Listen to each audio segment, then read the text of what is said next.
Have you ever wondered what your dog thinks of you? My husband and I frequently give voice to our dog's inner thoughts, but what if your beloved pet could talk back? Do you think they would love you? Hi, my name is Dakota, and this is UpperPen. Today I'm talking with Edward Ashton about his upcoming book, After the Fall. Thank you so much for being here, Edward. Thank you for giving me the opportunity. I do very much appreciate it. So, for folks who might not have heard, what is After the Fall about? So, After the Fall is speculative fiction. It is set in a future where a sort of ill-defined catastrophe has wiped out 99 plus percent of all humans. A group of aliens has come in and sort of picked through the wreckage and picked out the survivors and subjugated them. As you can probably guess from that setup, it's a fun buddy comedy that centers around an effort to get a new bed and breakfast off the ground. This is really, authors talk about a book of their heart. This is very much a book from my heart. This is one that means a lot to me. It has some very personal, emotional resonances with me. So, I really hope that people like it. Is because it means so much to you, was it more of a struggle to write then, or did it come much easier?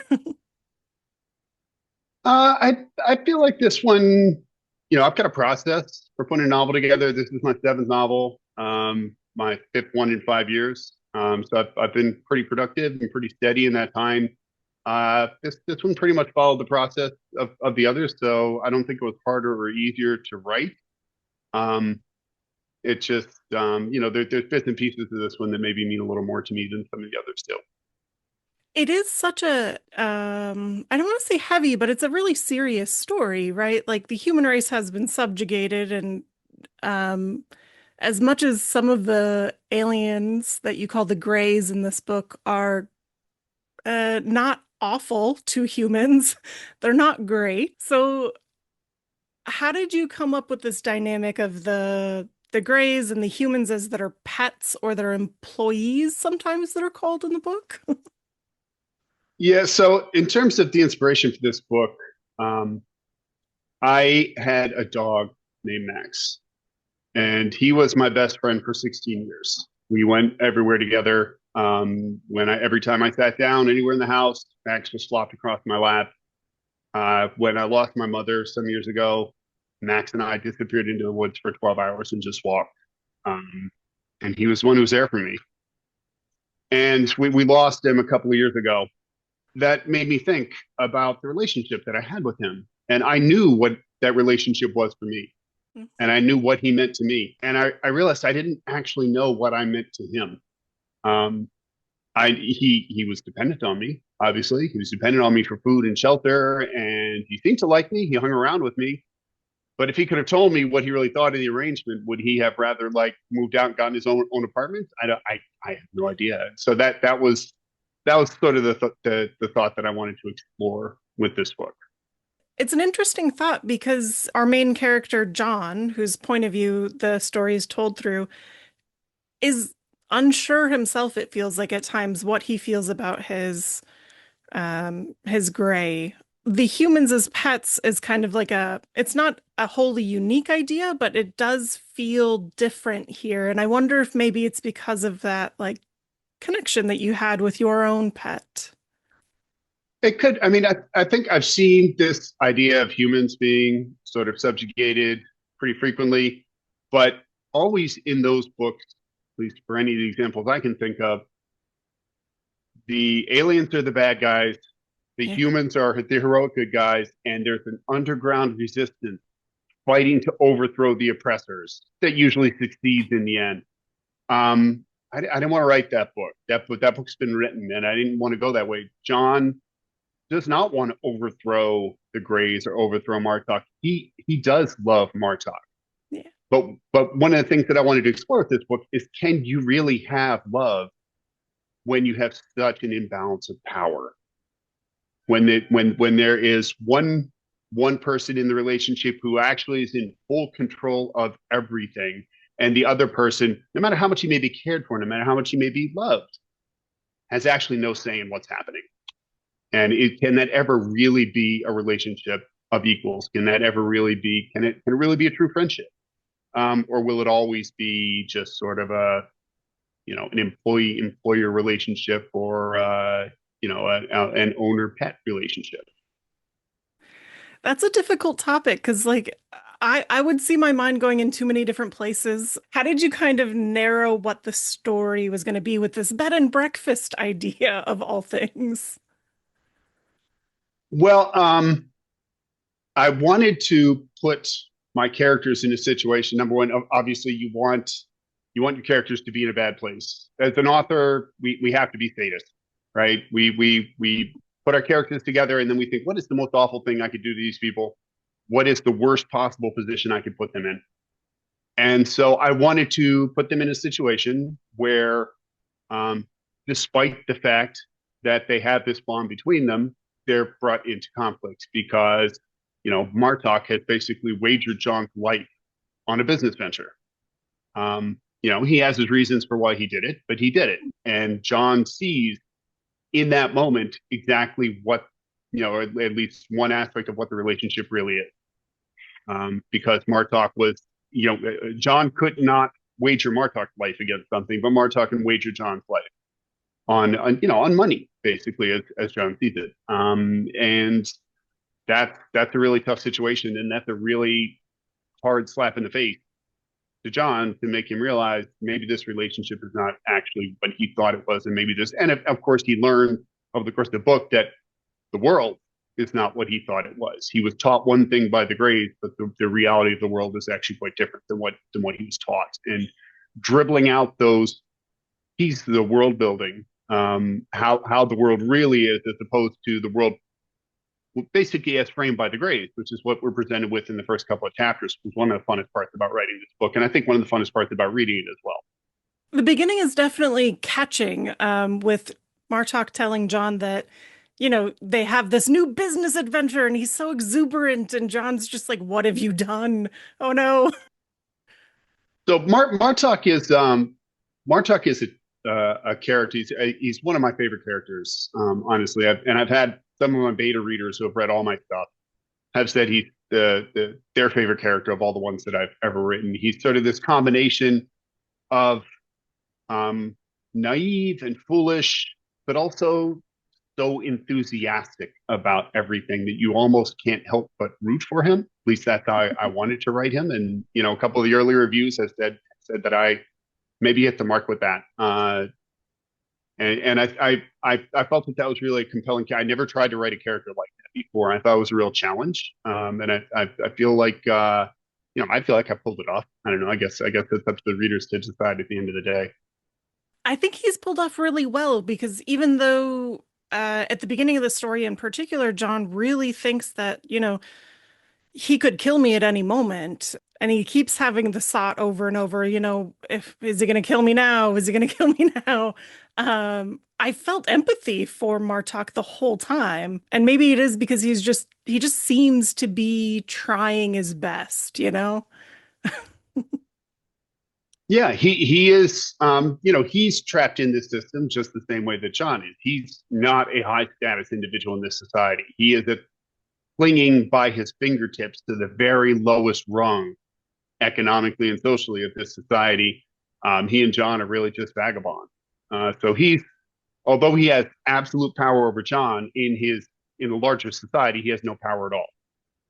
And so in a way that makes him more empathetic to John. He has maybe a little more understanding for John's plight, than the other Greys do for the humans that they work with, because he himself is in such a precarious position. He's really interesting too because he's trying these new ventures all the time, but this one is the one that is his make or break venture, right? So he keeps telling John, if he loses John, he loses everything. And that's partially because you set up Martok to have no family here and it doesn't even seem like he has any community at all. Yeah, exactly. Yeah, John is his world. Mhm. John is his entire world. And so, at the beginning, it feels as if Martok really has just callously wagered John's life again in a frivolous way. And then as you go through, you realize that no, Martok actually wagered his own life on it as well. Martok is not going to survive this if John doesn't either. I also think in the beginning, John kind of comes close to this idea that he is the most valuable thing that Martok has, but he sees it as a monetary thing, but really it's quite emotional and uh, it's a different kind of relationship for Martok. Exactly, and he is right in his intuition that he's the most valuable thing that Martok owns. He doesn't realize how valuable he is to Martok until the end. Yeah, we're not going to talk about the end though, because the book's not out yet. So, No, no, no, we don't want to spoil anything. Absolutely. so you mentioned earlier that you didn't want to write the rebellion story, but regardless, in this story there are moments of rebellion. So, so how did you kind of tackle the idea of rebellion without trying to rebel against the entire system, I suppose? Well, I wanted to make it a personal story. I didn't want to make a broad, sweeping epic of like the human race rising up. Like I said, that's been done. I didn't want to do that. You're right that there is rebellion, but it's a personal rebellion. It's in particular John rebelling against himself to a certain extent, against the role that he has placed himself in, against the role he's been taught that is the only one that he's fit to fill, and to a certain extent against the role that the grades are trying to force him into. But it's all I try to keep everything at a very personal level. I don't you'll notice I don't sort of have any broad commentary about race society and how everything works and what the government is doing at any given time. This is a very intimate personal story. That's got to be a difficult line to walk, though, because this story is very much about power dynamics. Did you find it difficult to keep that out, or was it really just kind of this idea from the start?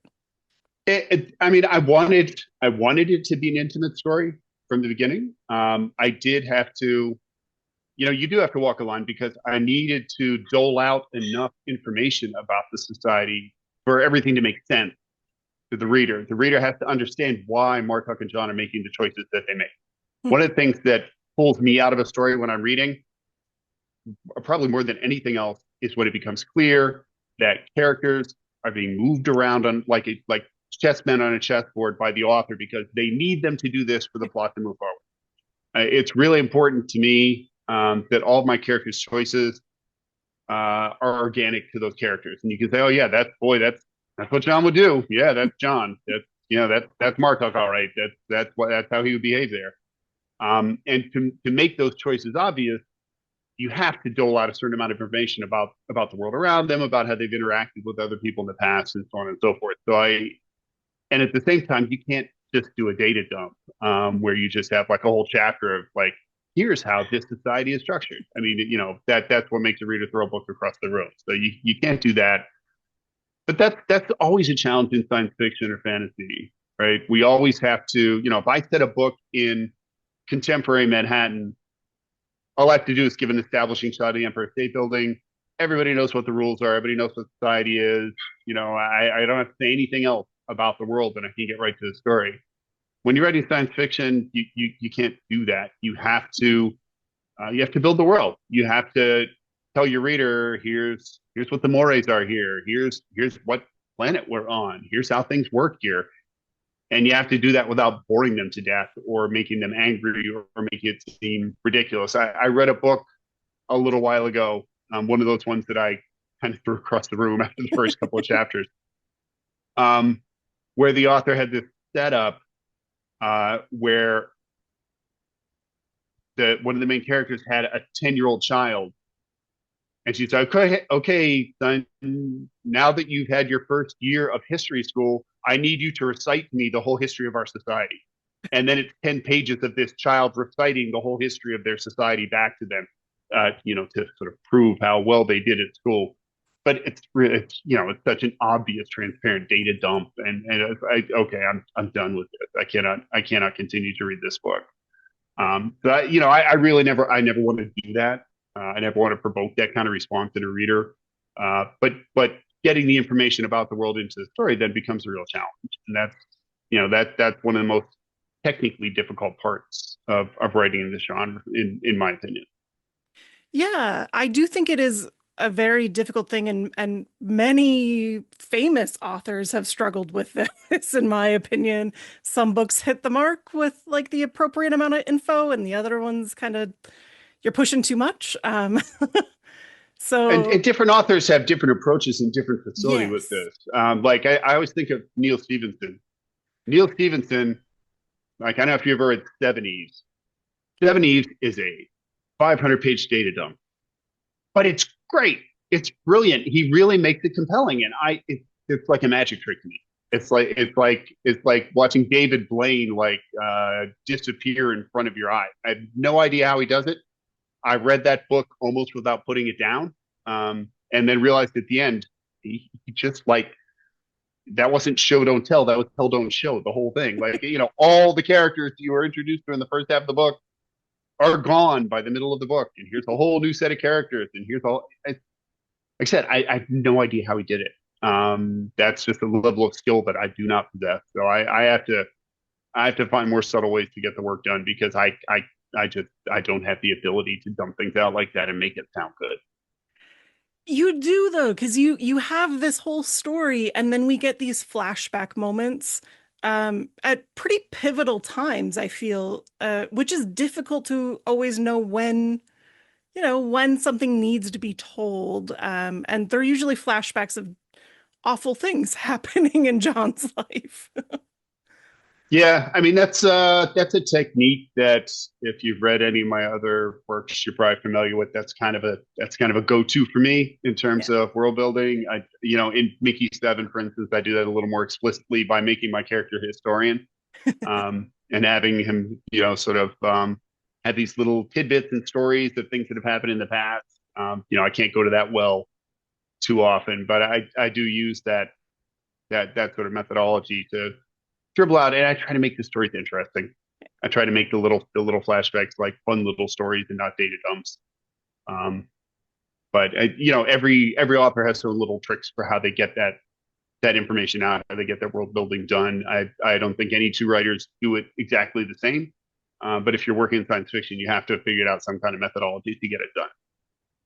Yeah, and it's not like it's unheard of that these flashbacks are a tool to use, but um I do think it's difficult at times to know when to release certain types of information.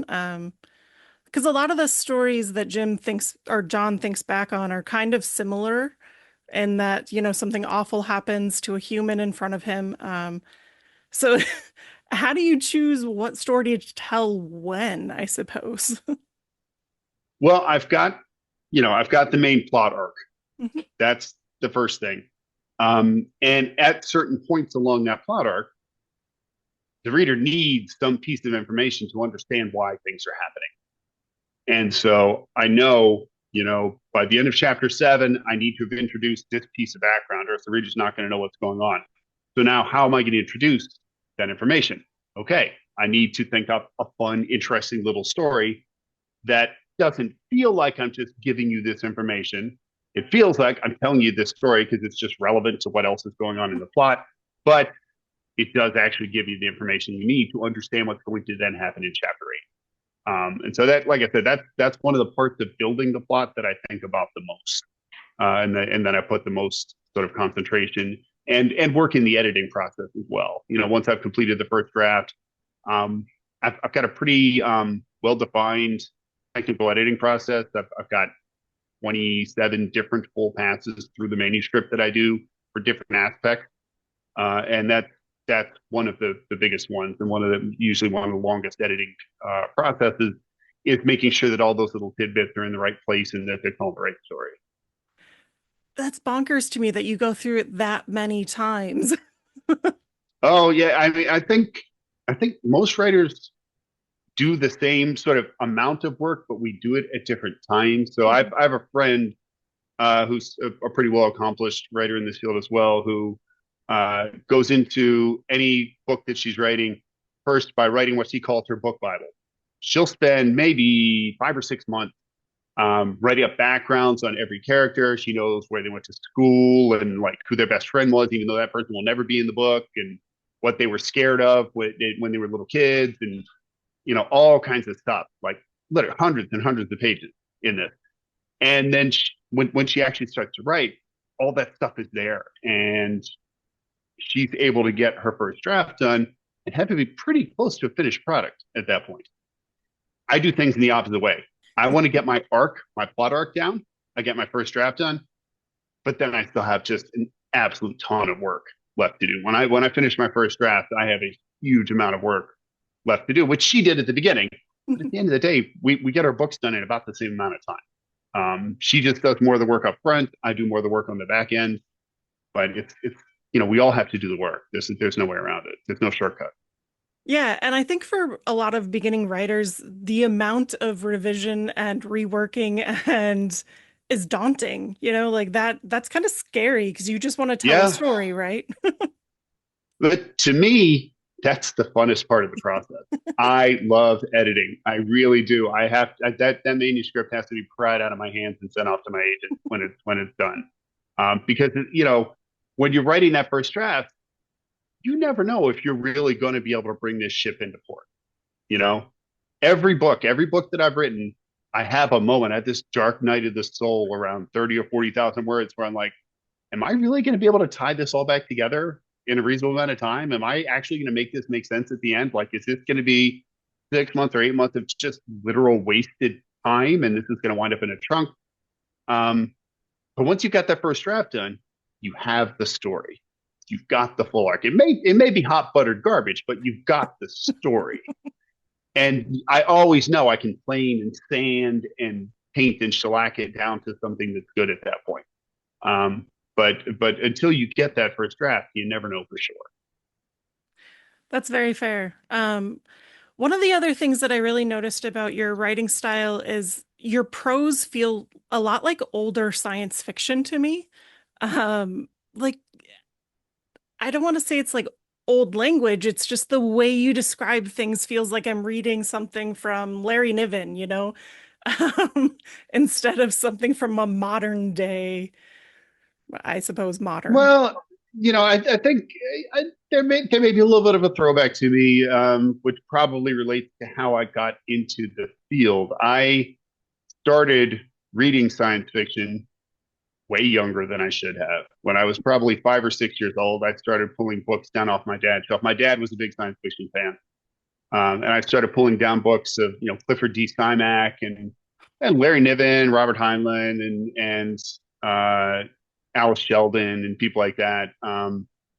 And those books made a big impression on me, and they formed a lot of my foundation of what I think a book ought to read like and what I think a book ought to sound like.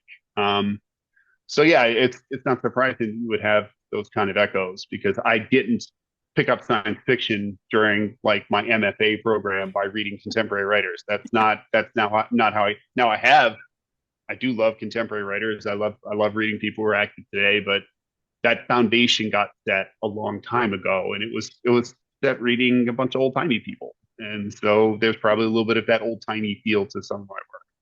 I love it though because it reads so fast, which a lot of older authors it just takes more time to parse out. They were very verbose, in my opinion, a lot of them. So it feels accessible for folks who might not have loved classic science fiction. Well, I think part of that also is the fact that I've really had two careers as a writer. I published my first professional piece in 1989, so I've been at this for quite a while. But for the first 15 years, all I wrote was short stories. It was actually literary short stories. It wasn't even genre work. I wrote sort of literary short stories that went to twee little magazines that paid me twee little amounts of money. And then after my first kid was born, I had a hiatus. I went 13 years without writing a word. I wrote nothing. And when I came back to it, after my kids got a little older and didn't actually want to hang around with me all the time anymore, which was kind of a shock to me. I kind of thought they would always think I was the coolest person in the world, but that's not how teenagers work. I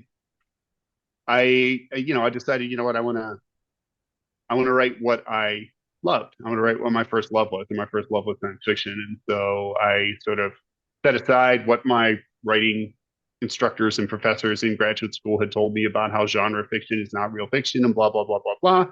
And I I went back to what I love, and but I think I brought a lot of that sensibility and the tightness that you have to write a 3,000 word piece and make it meaningful and make it have emotional resonance. I think I bring that to my novel writing. I think if you just start out writing novels from the jump, um, the fact that you can throw in as many words as you want maybe leads you to not be as tight in your editing or as parsimonious in the way that you write. But I always try to make every word count. And so my books aren't huge, right? My books are like 80,000, 90,000 words, which is for modern science fiction, maybe it's on the shorter side. But I try not to have any fluff in them. I try to make every word part of the story and every word vital. So you do really well at this because it feels like they're short-ish, I suppose. It's like the normal length of a popular novel, right? And it's not Larry Niven, 500, 600 pages of No, random, but it has an emotional resonance throughout the entire story, especially in After the Fall. And I was always impressed that you could insert humor into moments that are so kind of dismal. I mean, I feel like that's a really important part of what I do. I think all of my books could in one way or another be categorized as dark comedies. Um, I touch on a lot of really in all my books. I touch on a lot of really dark themes. Typically, my books are about things that are obsessing me at the moment. Typically, things that are bothering me or scaring me or upsetting me at the moment. And I don't want to bring my readers down. I liken my writing to cooking, which is another thing that I do a lot of and that I really enjoy. And it can't just be all acid and heat. There needs to be sweetness in there. It doesn't You can't dump in 2 cups of sugar in your sauce, but there has to be enough sweetness in there to make it palatable. And that's what humor is to me. You can't. I don't write farce. I'm not trying to be Douglas Adams or Terry Pratchett. But I feel like I need to have enough humor in there to make the serious themes palatable and still make it a fun read. The person that if I had to say there was one person I try to pattern myself after the most, it would be Kurt Vonnegut. Kurt Vonnegut, in my opinion, is the absolute master of hitting on incredibly dark, heavy themes. I mean, you know, uh, the man writes about the end of all humanity. He writes about the Dresden firebombing, and he manages to work humor into every one of those books, despite the fact that I mean he's touching on some of the grimmest and darkest aspects of humanity. He still manages to make you laugh at least a few times during the course of every book. And that's I mean I'm not in any way comparing myself to Kurt Vonnegut. I like to play basketball, but I don't compare myself to Michael Jordan either. But if I had to say one person that I really look up to and I would love to pattern myself after, it would be Bond. That makes a lot of sense because he also writes these rather short or quick reads that are very emotional. And Mm-hmm. then when you try and explain the humor later, you're like, I don't know why I thought this was funny, but there are funny parts. Just trust me. Exactly. Yeah, but it's funny parts and then emotional gut punches that just double you over. I mean, I always think about Cat's Cradle. I don't know if you're familiar with that one. It's one of his maybe less famous books, but it involves the extinction of humanity, the extinction of all life on Earth. And there's a scene at the end, um, just to sort of briefly summarize. He posits the invention of a new form of water called Ice Nine that freezes at 96 degrees. Or no, I'm sorry, freezes at 105 degrees or something like that. So, which means if it gets inside your body, all the water inside your body freezes over instantly and you're killed and you're turned into a statue. Um, and there's a scene at the end where there's really only a few people left on Earth, and the main character has been in love with this woman for the entire book, but he can't tell her that because he's emotionally stunted. And they're walking through a statue garden of dead people. And she turns to him and she says, "Do you love me?" And he hesitates. And she says, "Too late." And she laughed and touched her finger to the ground and touched her lips and died. Just like that. That's all he says. And it just, like, I read this first time when I was 15 years old, and it absolutely doubled me over. And I was like, I want to write a line like that someday. And I haven't got there yet, but that's what I work towards. That's one of my goals. It's got to be difficult though, because sometimes Kurt Vonnegut is unpalatable to people because he is so almost nihilist in a lot of his views.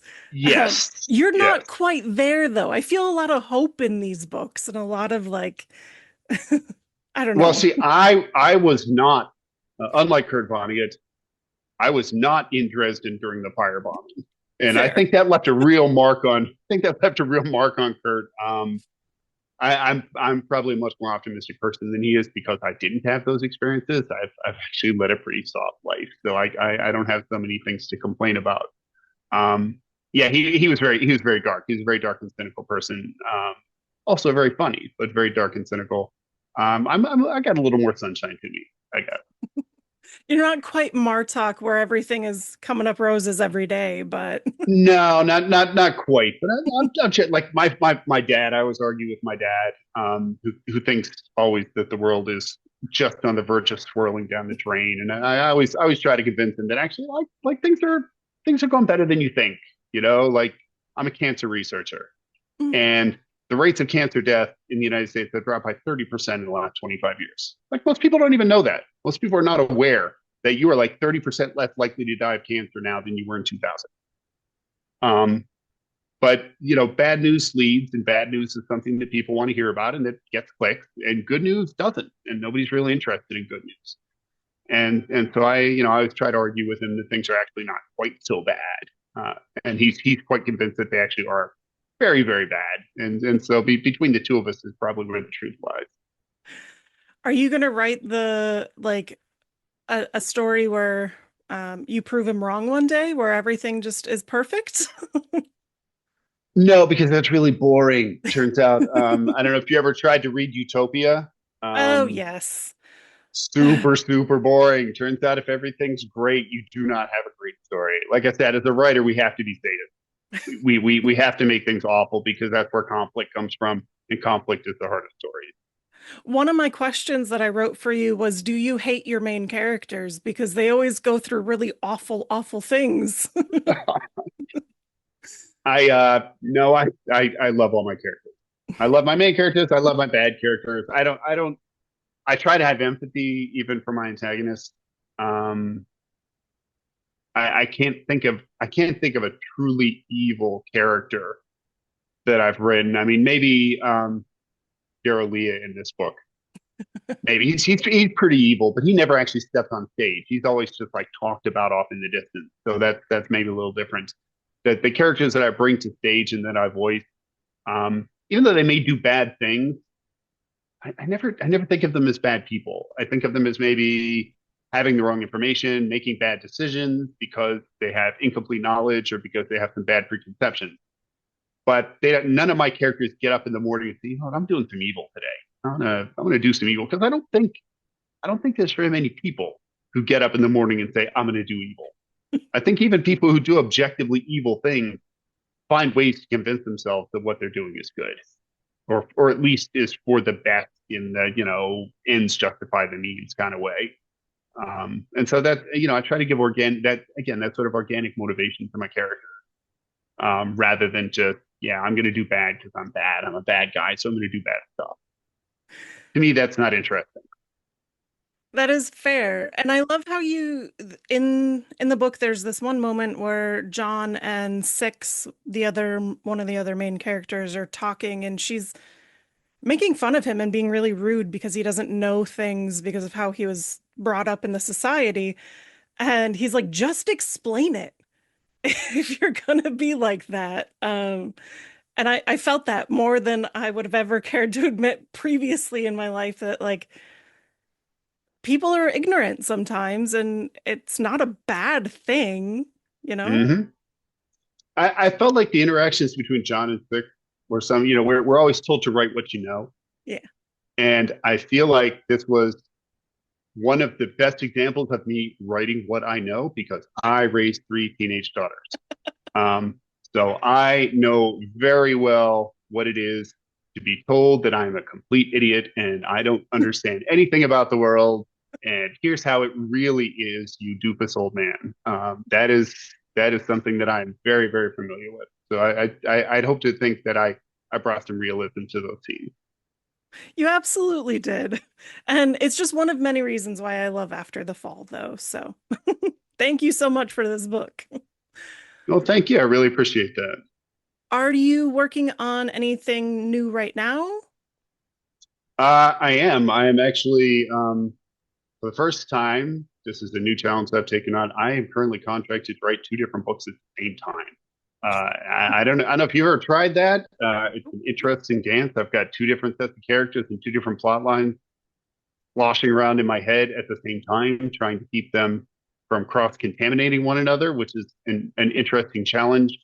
One of them, I'm almost finished with the first draft, which is the third book in the Mickey Seven series. Sequel to Antimatter Blues. I'm pretty excited about that one. And then the other one, which is really still in the planning stages, is a little more top secret project. I probably shouldn't talk too much about that one. Okay. But I'm working hard right now. I'm working probably harder than I ever have at this time because like I said, trying to do two things at once, it's like walking and chewing gum. It's a real challenge. How do you work that in? Because you still work as a cancer researcher, right? Oh, I do. Yeah, yeah, yeah. Um, like I said, it's a challenge. Um, I will say one of the reasons that I've been able to do what I do, despite having a pretty demanding job and a family who surprisingly still likes me and likes to hang around with me, is that I've always said that no two humans are alike, but we all have sort of similar amounts of horsepower. It's just directed in different ways, which means we all have our little superpowers. We all have things that we do better than other people, usually coupled with things that we do way worse than other people. The worse than other people part for me is really involved with sort of interactions with people and recognizing people. So, as an example, I have a work colleague that I worked with for many years. She was at one point the assistant coach of my daughter's basketball team, where I was the head coach. We like worked together really closely on that. And then one day she put highlights in her hair, and I went up and introduced myself to her and said, "Welcome aboard." I had no idea who I'm not saying she dyed her hair blue. She literally put in highlights, and I had no idea who she was. So there's a big chunk of my brain that's just like it's not missing. I didn't get it gouged out like Phineas Gage or anything, but it's like redirected to other stuff. And one of the things that it's redirected to, if I had to guess, is I have a really good ability to switch gears and change paths really rapidly. So I can be on a call with like a bunch of scientists in Japan and talking about KIT inhibitors and blah blah blah blah blah, and hang up that call. I've got 15 minutes till my next call. And open up my laptop, and be in the middle of a sentence, remember exactly where I was, exactly what I was saying, exactly what the previous chapter was all about. Pick up, bang out 200 words, and then pick up my next call. Um, I, from talking to my fellow authors, I don't think many people work that way. Most people have different. We all have our different processes. Like I said, we all get in the same place, but we have different processes. But if I couldn't do that, I would not be able to maintain these kind of two parallel careers. But I can. Luckily, this is something that works for me. Do you find that the research and the work that you do in the scientific realm kind of impacts how you write or what you write? Not exactly. I don't write about my work because my work is super boring, and nobody would want to hear about it. But what I do, because I am a working scientist, um, I think I'm able to avoid doing what some writers occasionally do, which is getting out over my skis and writing something that is just wrong. or dumb. It's okay in speculative fiction to make up things that we don't know are true, Mhm. right? In my view, it's not okay to write about something that we actually 100% know is not true.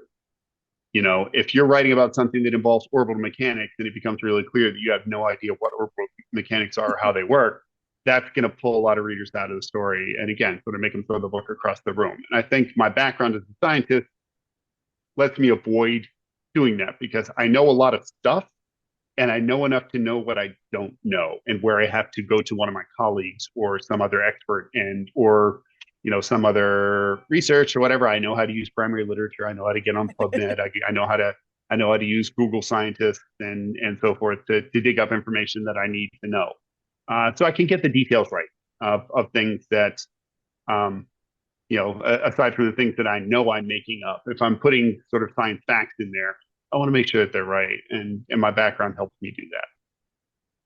I feel like I have a fear that this might be a dwindling skill, so pass it on, please. Teach someone else how to use these things.